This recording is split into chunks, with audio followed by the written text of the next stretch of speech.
8 जनवरी विश्व बौद्ध धम्म ध्वज दिवस की बहुत बहुत मंगल कामनाएं सभी उपासक उपासिकाओं को इस देश के। आज हम जानेंगे कि ये आज जो बौद्ध धम्म का जो पंचशील ध्वज है, ये कब और कैसे अस्तित्व में आया, इसके बारे में आज हम चर्चा करेंगे। जैसा कि गूगल जानकारी से प्राप्त हुआ कि ये जो धम्म ध्वज है 8 जनवरी 1980 को इसकी परिकल्पना की गई, इसको बनाया गया था ये सोच के कि पूरी दुनिया में एक जैसा ही ध्वज होना चाहिए, तो इसलिए इसको विश्व बौद्ध धम्म दिवस के नाम से जाना जाता है। हालांकि आप गूगल पे देखेंगे तो अलग अलग जानकारी है, कहीं इसकी जो वो दी है 8 जनवरी 1891 है, तो कहीं 8 जनवरी 1825 है, 1885 है, लेकिन ये अलग अलग जानकारी आज हम इन पे बात करेंगे।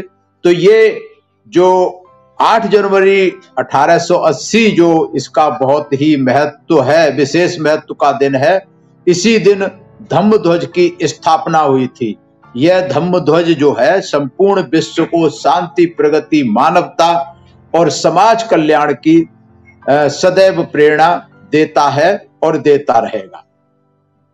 इस धम्म ध्वज का अगर हम इतिहास जाने तो धम्म प्रचार एवं प्रसार के लिए संपूर्ण विश्व में बौद्धों का एक ही प्रतीक होना चाहिए, इसकी सोच के तहत श्रीलंका के अनागारिक देवमित्र धम्मपाल, महास्थावर गुणानंद, सुमंगल महाथेरा, बौद्ध विद्वान GR डिसिल्वा, इन लोगों ने मिलकर एक धम्म ध्वज का निर्माण किया जिसमें 5 रंग नीला, पीला, लाल, सफेद और केसरिया को सम्मिलित किया गया। इस ध्वज को 28 मई 1885 को श्रीलंका में वैशाख पूर्णिमा के दिन इसको सबसे पहले इसको फहराया गया था श्रीलंका में, और ये symbol of faith and peace throughout the world ऐसा कहा गया।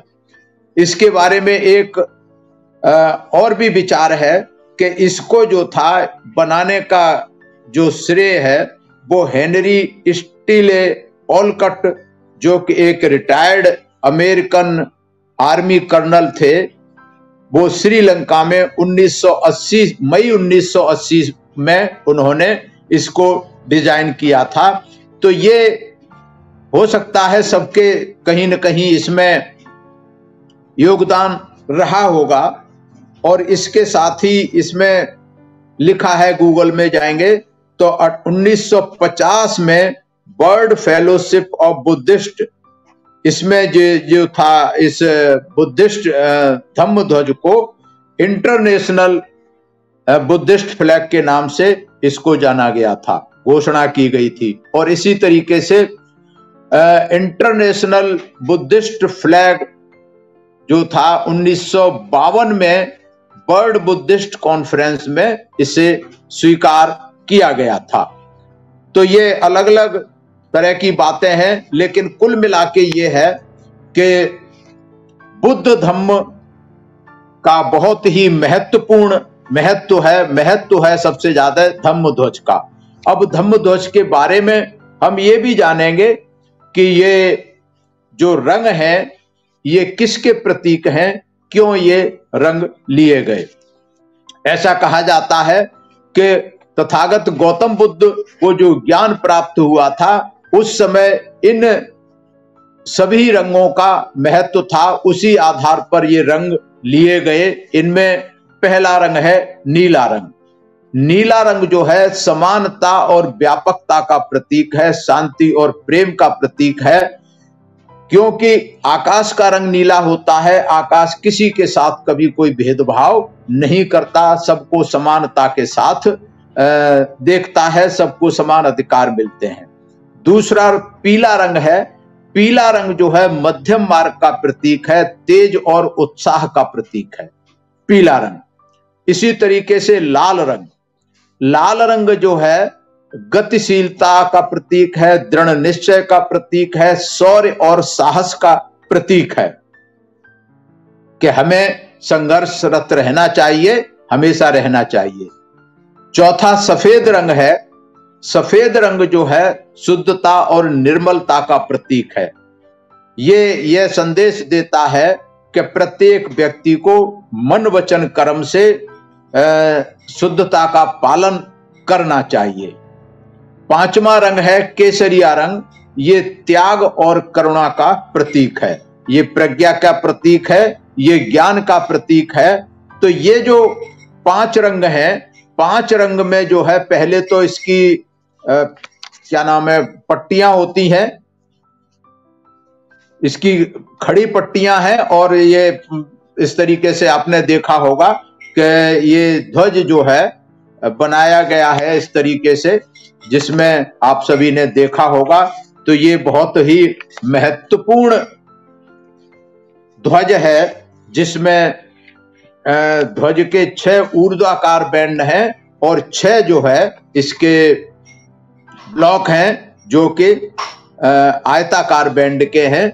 इसका निश्चित एक नाप होता है, उसके आधार पर यह धम्म ध्वज आज पूरी दुनिया में प्रचलित है।